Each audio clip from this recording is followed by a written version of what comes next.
Alessandro Conti, capitano della Voltaia di Voltaia, alle tue spalle è stato appena svelato la nuova teca con il palio vinto, il tuo quarto palio.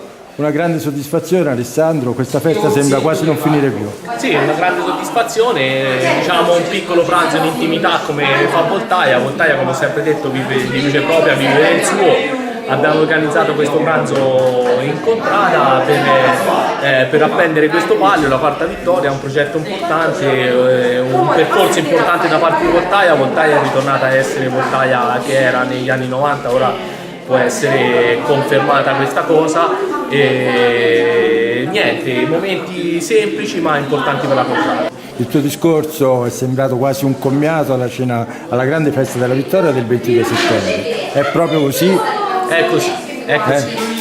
È così, la festa della vittoria è stata una cosa importante per la contrada, una conferma per la contrada. Una conferma per la contrada è stata la recente festa del Crastatone che c'è stata, che nonostante il maltempo la contrada ha lavorato tantissimo e si è vista veramente Voltaia unita, e questo è l'importante che vogliamo per Voltaia.